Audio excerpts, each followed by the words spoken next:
Hello friends, welcome to my channel. स्वागत है आपका मेरे चैनल पे। मैं हरप्रीत पटेल बात करूंगा आपसे इस वीडियो में बहुत ही महत्वपूर्ण टॉपिक के बारे में, जिसका नाम है वंशानुक्रम और वातावरण।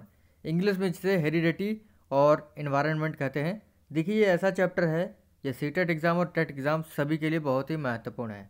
और अगर आप चैनल पर नए हैं, चैनल सब्सक्राइब कर लीजिएगा, बेल आइकन दबा दीजिएगा, जिससे कि आपको नई वीडियोज़ की नोटिफिकेशन समय से मिलती रहे। पिछले वीडियो अगर आपने नहीं देखे हैं, डिस्क्रिप्शन में आपको प्लेलिस्ट का लिंक दे दिया जाएगा, आप उसको ज़रूर देखिएगा।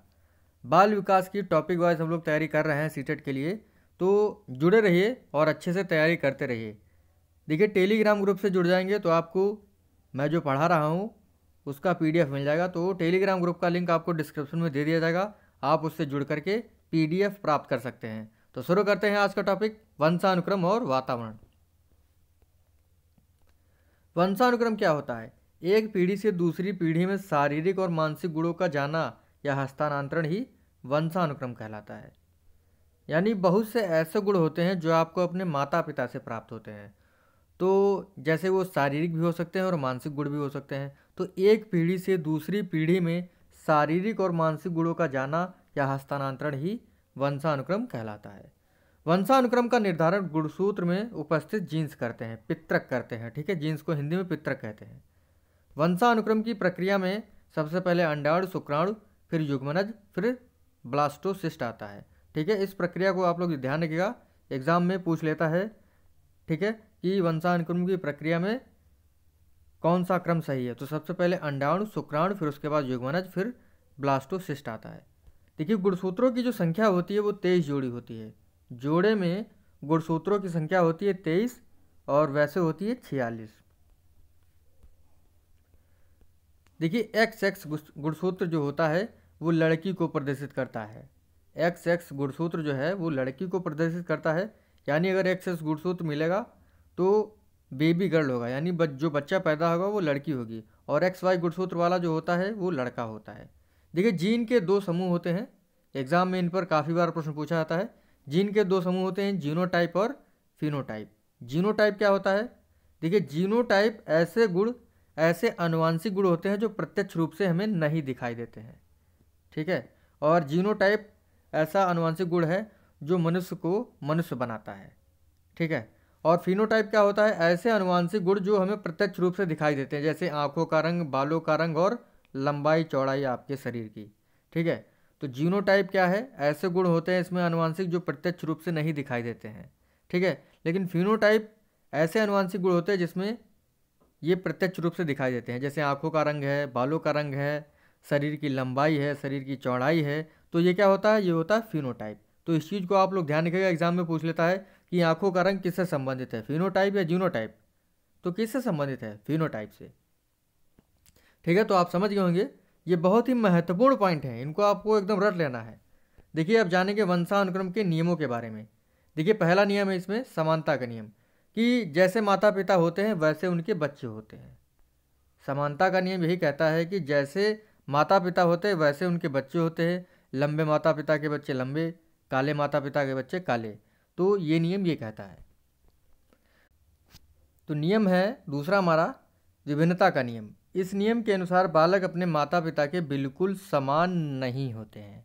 ठीक है, यानी पेरेंट्स के जो बच्चे होते हैं उनमें कुछ ना कुछ अंतर होता है। लेकिन जो प्रत्यागमन का नियम है ये कहता है कि माता पिता के बिल्कुल विपरीत गुण प्रदर्शित करते हैं बच्चे, प्रत्यागमन के नियम के अनुसार। तो इस प्रकार से वंशानुक्रम के 3 नियम हैं। समानता का नियम यानी जैसे माता पिता बिल्कुल उनके वैसे बच्चे। विभिन्नता का नियम ये कहता है कि बालक अपने माता पिता के बिल्कुल समान नहीं होते हैं। प्रत्यागमन का नियम ये कहता है कि जैसे माता पिता उनके बिल्कुल विपरीत बच्चे। ठीक है, अब जानेंगे वंशानुक्रम के सिद्धांत के बारे में। देखिए, कुछ वंशानुक्रम के सिद्धांत हैं, एग्जाम में काफ़ी बार पूछा जाता है।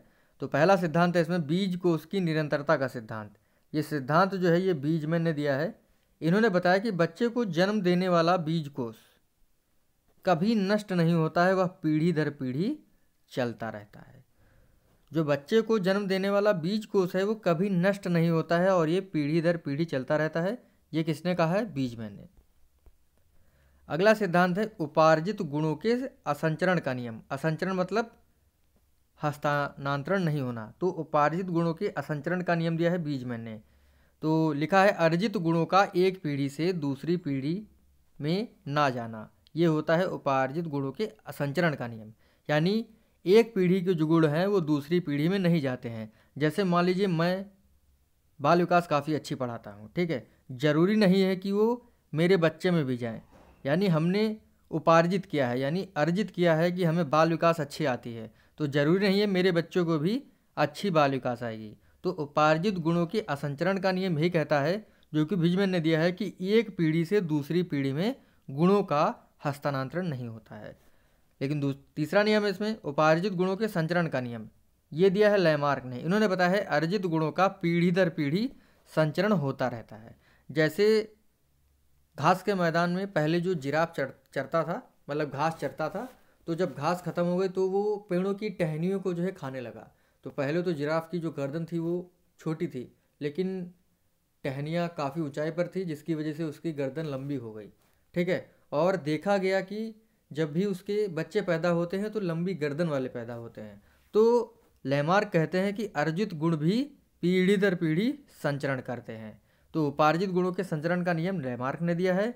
ये कहते हैं अर्जित गुणों का पीढ़ी दर पीढ़ी संचरण होता है। लेकिन जो उपार्जित गुणों के असंचरण का नियम दिया है, ये दिया है बीजमैन ने, और ये कहते हैं अर्जित गुण जो है एक पीढ़ी से दूसरी पीढ़ी में नहीं जाते हैं। अगला सिद्धांत देखते हैं, जीव सांख्यिकी का सिद्धांत। ये दिया है गाल्टन ने। बालकों के गुणों का हस्तांतरण केवल पिता माता से ना होकर पूर्वजों से भी होता है। यानी जरूरी नहीं है कि आपके माता पिता के ही गुण आए, हो सकता है आपके दादा और दादी के भी गुण आ सकते हैं। तो जीव सांख्यिकी का सिद्धांत गाल्टन ने दिया है, और ये कहते हैं बालकों में गुणों का हस्तांतरण केवल माता पिता से ही ना होकर पूर्वजों से भी होता है। अगला है सिद्धांत मेंडल का सिद्धांत। ये कहते हैं एक माता पिता से उत्पन्न संतानों में गुण भिन्न भिन्न होते हैं। इन्होंने सफ़ेद चूहों और मटर पर प्रयोग किया था। जैसे मान लीजिए ये मदर हैं और ये फादर हैं, इनसे जो संतानें उत्पन्न हुई, मान लीजिए 3 संतानें उत्पन्न होती हैं, तो जितनी भी संतानें उत्पन्न होंगी उनमें अलग अलग गुण पाए जाएंगे। यही कहता है मेंडल का सिद्धांत। यही लिखा है ना, एक माता पिता से उत्पन्न संतानों में गुण भी भिन्न भिन्न होते हैं, ठीक है। तो आई थिंक आपको समझ में आ गया होगा सिद्धांतों के बारे में, वंशानुक्रम के नियम के बारे में। आगे बढ़ते हैं और बालक पर वंशानुक्रम का प्रभाव देखते हैं। मूल प्रवृत्ति पर प्रभाव, शारीरिक लक्षणों पर प्रभाव।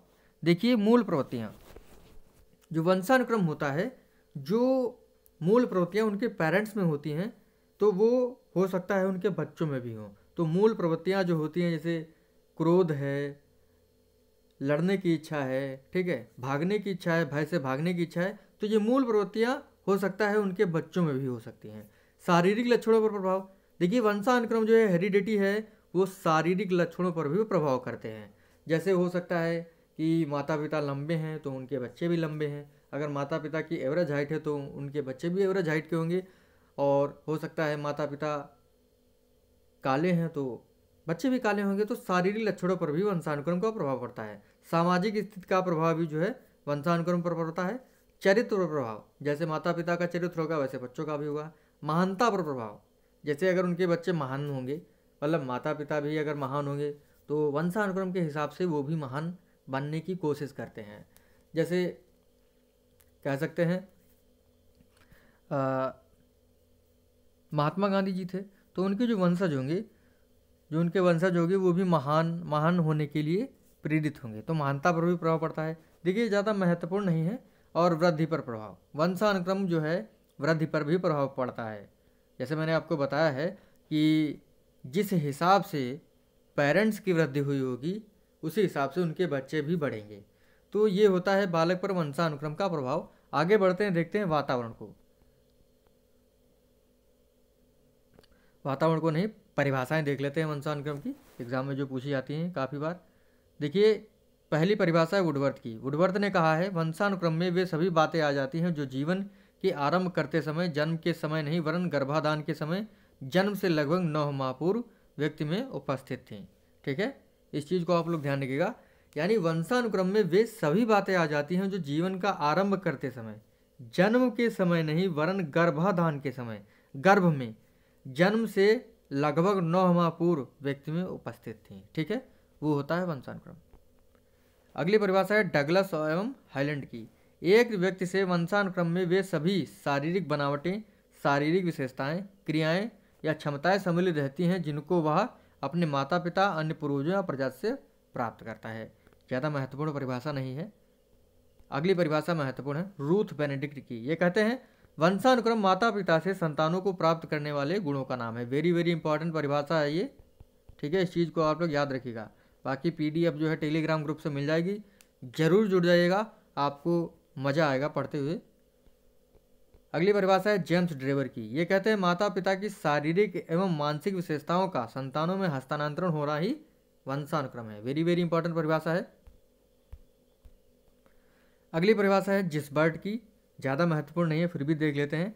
प्रकृति में प्रत्येक पीढ़ी का कार्य माता पिता द्वारा संतानों में कुछ जैविकी या मनोवैज्ञानिक विशेषताओं का हस्तांतरण करना है। इस प्रकार हस्तांतरित विशेषताओं की मिलीजुली गठरी को वंशानुक्रम का नाम दिया जाता है। देखिए, जो मानव विकास है वो 2 कारकों पर डिपेंड करता है, जैविक कारक और सामाजिक कारक। देखिए, जैविक कारक वो होता है आपका वंशानुक्रम, जैविक कारक वंशानुक्रम कहलाता है, और सामाजिक कारक होता है आपका वातावरण, ठीक है। इस चीज़ को आप लोग ध्यान रखिएगा। अगली परिभाषा है H.A. पीटरसन की। व्यक्ति को अपने माता पिता से पूर्वजों की जो विशेषताएं प्राप्त होती हैं उसे वंशानुक्रम कहते हैं। तो J. थॉमसन की परिभाषा है वंशानुक्रम क्रमबद्ध पीढ़ियों के बीच उत्पत्ति संबंधी संबंध के लिए सुविधाजनक शब्द है, ठीक है। तो इस चीज़ को ध्यान रखिएगा। आगे बढ़ते हैं वातावरण की तरफ। देखिए, वातावरण क्या होता है? वातावरण के लिए पर्यावरण शब्द का प्रयोग किया जाता है। पर्यावरण 2 शब्दों से मिलकर बना है, परि प्लस आवरण। परि का अर्थ होता है चारों ओर, और आवरण का अर्थ होता है चारों ओर से घेरे हुए। पर्यावरण का अर्थ होगा चारों ओर से ढकने वाला। कह सकते हैं व्यक्ति को चारों ओर से जो कुछ घेरे हुए है वह वातावरण है, ठीक है। व्यक्ति को जो चारों ओर से जो कुछ घेरे हुए है वो वातावरण कहलाता है।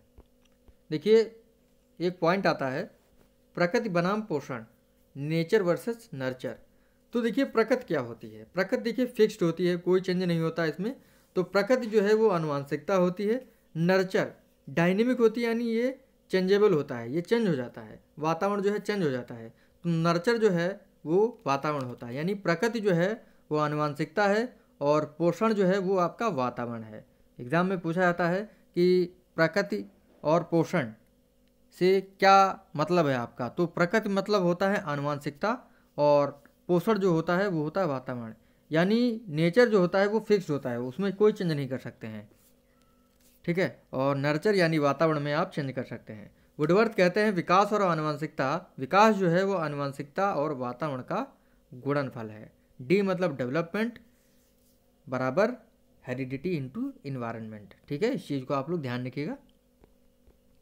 अगला है वातावरण का प्रभाव। देखिए, वातावरण का शारीरिक अंतर पर प्रभाव पड़ता है, बिल्कुल सही। वातावरण शरीर को प्रभावित करता है, मानसिक विकास को प्रभावित करता है, प्रजाति की श्रेष्ठता को प्रभावित करता है, बुद्धि पर प्रभाव करता है, व्यक्तित्व पर भी प्रभाव डालता है, अनाथ बच्चों पर भी प्रभाव डालता है, और जुड़वा बच्चों पर भी वातावरण प्रभाव डालता है। देखिए, एग्जाम में काफ़ी बार ये इतना नहीं पूछा जाता है, तो मैं ऐसे ही बता देता हूँ।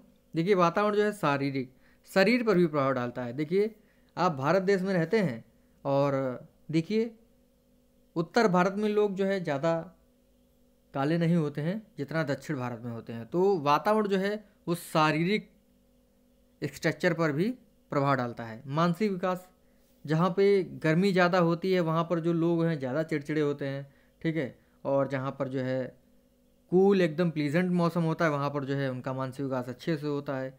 प्रजाति की श्रेष्ठता पर भी प्रभाव पड़ता है, ठीक है। मौसम के अनुसार जो है प्रजातियाँ अच्छी होती हैं। बुद्धि पर प्रभाव पड़ता है। देखिए, मौसम अगर अच्छा होगा, ठीक है, और जैसे गर्मी बढ़ती है तो आपकी बुद्धि काम करना बंद कर देती है। तो वातावरण जो है बुद्धि पर भी प्रभाव डालता है, व्यक्तित्व पर भी प्रभाव डालता है, अनाथ बच्चों पर भी प्रभाव डालता है। अगर अनाथ बच्चों को अच्छा वातावरण मिल जाएगा तो अच्छे से ग्रो कर जाएंगे, ठीक है। अगर उन्हें अनाथ बच्चों को चोरी चकारी सिखा देंगे, मारपीट सिखा देंगे, तो वो गलत संगत की ओर चले जाएंगे। जुड़वा बच्चों पर भी प्रभाव पड़ता है वातावरण का, ठीक है। जुड़वा जो होते हैं वो 2 प्रकार के होते हैं, एक होता है आइडेंटिकल, एक होता है फैटर्नल। देखिए, आइडेंटिकल क्या होता है? देखिए, आइडेंटिकल जुड़वा वो होते हैं जिसमें कह सकते हैं सेम सेक्स होता है, यानी भाई भाई होंगे और बहन बहन होगी, ठीक है। इसमें ब्लड ग्रुप भी सेम हो सकता है। यानी आइडेंटिकल में आइडेंटिकल ट्विंस वो होते हैं जिसमें अगर लड़का है तो लड़का ही जुड़वा होगा, और बहन है यानी लड़की है तो लड़की ही जुड़वा होगी। लेकिन फैटर्नल ट्विन में ये होता है कि इसमें लड़का लड़की जुड़वा होगा। ठीक है, तो दो प्रकार के जुड़वा होते हैं, आइडेंटिकल ट्विन और फैटर्नल ट्विंस। ठीक है, आगे देखते हैं वातावरण का परिभाषाएं, यानी वातावरण की परिभाषाएं देखते हैं। बोरिंग, लैंगफील्ड और वेल्ड, पितृकों के अलावा व्यक्ति को जो प्रभावित करता है वो होता है वातावरण। पितृकों के अलावा व्यक्ति को प्रभावित करने वाली वस्तु वातावरण होती है, यानी जीन्स के अलावा जो भी व्यक्ति को प्रभावित करता है वो होता है वातावरण। ये किसने कहा है? बोरिंग, लैंगफील्ड और वेल्ट ने। वुडवर्थ कहते हैं वातावरण में वे सब बाह्य तत्व आ जाते हैं जिन्होंने व्यक्ति को जीवन आरंभ करने के समय से प्रभावित किया है। वेरी वेरी इंपॉर्टेंट परिभाषा है। रास महोदय की जो परिभाषा है काफ़ी बार पूछी एग्जाम में। रास कहते हैं वातावरण वह बाहरी शक्ति है जो हमें प्रभावित करती है। जिसबर्ट महोदय कहते हैं वातावरण वह हर वस्तु है जो किसी अन्य वस्तु को घेरे हुए है और उस पर सीधा प्रभाव डालती है। एनास्टसी कहते हैं वातावरण वह हर वस्तु है जो व्यक्ति के पितृकों के अतिरिक्त प्रत्येक को प्रभावित करती है। यानी मैंने अभी बताया है जीन्स के अलावा जो भी वस्तु हमें घेरे हुए है और प्रभावित करती है वो होता है वातावरण, एनवायरनमेंट। ठीक है, तो इस प्रकार से हमारा वातावरण और वंशानुक्रम जो है चैप्टर समाप्त होता है। एक पॉइंट और है, वंशानुक्रम और वातावरण जो है एक दूसरे के पूरक हैं। ठीक है, इस चीज़ को आप लोग ध्यान रखिएगा। तो इस प्रकार से आज का हमारा वीडियो यहीं पर समाप्त होता है। अगर आपको वीडियो अच्छा लगा हो लाइक कर दीजिएगा, शेयर कर दीजिएगा। मिलते हैं आपसे अगले वीडियो में। Thank you friends. ये तो हमारा थ्योरेटिकल पोर्शन था, अब पढ़ेंगे ऑब्जेक्टिव। ठीक है, थैंक यू फ्रेंड्स।